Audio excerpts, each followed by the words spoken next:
So this week we are talking about teeth and how you could take care of your teeth so that they stay healthy. Well, one of the things that happens to your teeth when you're a kid is they get loose and they fall out, and then your adult teeth grow through in their place. And that's what we're going to read about today in this story, except for it's going to happen to our friend Bear. This story is called Bear's Loose Tooth. Karma Wilson is our author. Remember, authors are in charge of writing the story. They write the words. And the illustrator is Jane Chapman. Now, the illustrator's job is to do the illustrations or draw the pictures.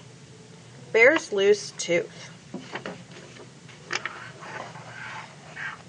From a cave in the forest came a munch, munch, crunch, as Bear and his friends all nibbled on their lunch. Bear savored every bite. He gulped and he gobbled. Then there in his mouth, something wiggled, and it wobbled.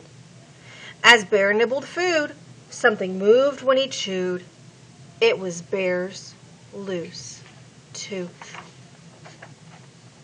Bear pointed in his mouth and he said, "Oh dear, my tooth feels funny. It's the one right here." Bear frowned and he worried. Tears welled in his eyes. "But how will I eat if my tooth says goodbye?"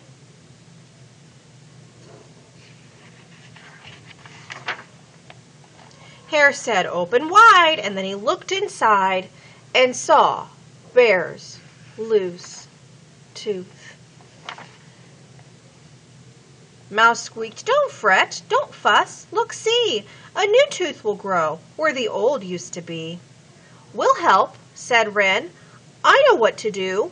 It's out with the old and in with the new."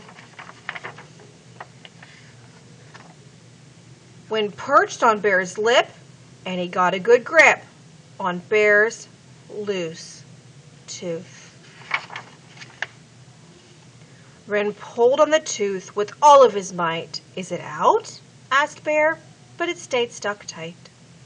"I'm a bit too small for the job," said Wren, "so I'll grab the tooth," but the tooth stayed in.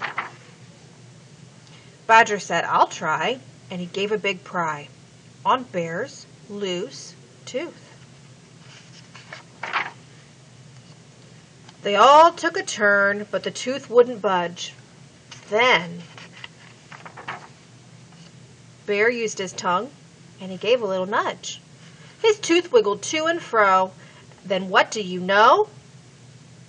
Make a prediction. What do you think's going to happen? Let's see if you're right. Bear's tooth fell out. Bear danced a big dance. Bear grinned a big grin. Bear held up his tooth and he showed all his friends. Bear looked in the mirror and he laughed with a smile. A new tooth would come, but it might take a while. That night in bed, right next to his head, lay Bear's loose tooth. While he slept and he snored, a fairy fluttered in, and she left blueberries where Bear's tooth had been. He woke in the morning and found a sweet treat. Bear's friends came for breakfast. They sat down to eat. Bear gulped and he gobbled and he felt something wobble. Uh-oh. Bear's loose tooth. So now he has another one. All right, friends, so here's my question for this story. Has anything like this ever happened to you? Can you think of a time where you had an experience similar to what Bear had happen in this story? Okay, I want you to have a conversation with your adult about that. Talk about what happened to you and what happened to Bear and how they were similar or different.